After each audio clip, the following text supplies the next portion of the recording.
Hello বন্ধুরা, আমি পূজা চলে এসেছি পূজা লাইফস্টাইলে আবার একটা নতুন ভিডিও নিয়ে তোমাদের সামনে। আজকে হচ্ছে শনিবার, মানে শনিবারের ভিডিও তোমাদের সামনে আনলাম। আজকে শনিবার নয়, সকালবেলা দেখো বাসি কাজ সেরে স্নান করেছি, করে ঘরের পুজো দিয়ে নিয়ে এবার গেছি বড় ঠাকুরের মন্দিরে পুজো দিতে।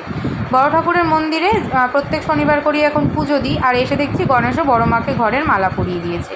আর আমি দেখো এদিকে কিন্তু রেডি হয়ে নিয়েছি। আজকে সেরকম কিছু রান্নাবান্না করিনি, যেহেতু নিরামিষ। আর মনা গেছে হলো পড়তে, মনা সকাল সকাল ছিল আজকে কেমিস্ট্রি পড়া। ব্যাস, কেমিস্ট্রি ক্লাস থেকে আবার ওকে ঢুকতে হবে ইংলিশ ক্লাসে, তো ওর জন্য একটু টিফিন বক্সে টিফিন গুছিয়ে নেব। আর গণেশ আর আমি দুজনেই টিফিনটা খেয়ে বেরোবো। আজকে সকালের ব্রেকফাস্টে কিন্তু রয়েছে লুচি আর আলুর দম। আলুর দমটা কিন্তু আমি সকালেই রান্না করেছি, আর ময়দা মাখাটা কালকের ছিল, সেটা দিয়েই লুচি আলুর দম ভেজে গণেশকেও দিলাম আর মেয়ের জন্য গুছিয়ে নিলাম। তবে আমি কিন্তু আর লুচি খাইনি, আমি খেয়েছি হলো মুড়ি দিয়ে একটু সিমুই দিয়ে। কারণ সকাল সকাল নেই তেলে ভাজা খেলে আবার আমাকে এখন বেরিয়ে বেশ খানিক্ষণ মরার জন্য বসে থাকতে হবে, ওই ধরো ঘন্টা 2-1 মতন। তো সেই জন্য না গ্যাস অম্বলের একটা প্রবলেম হচ্ছে। গণেশ আমাকে নামিয়ে দিয়ে বেরিয়ে গেল, আর আমি মনাকে খাইয়ে আবার ইংলিশ কোচিংয়ে ঢুকিয়ে প্রায় 2 ঘন্টা মতন বসে বাড়ি আসলাম।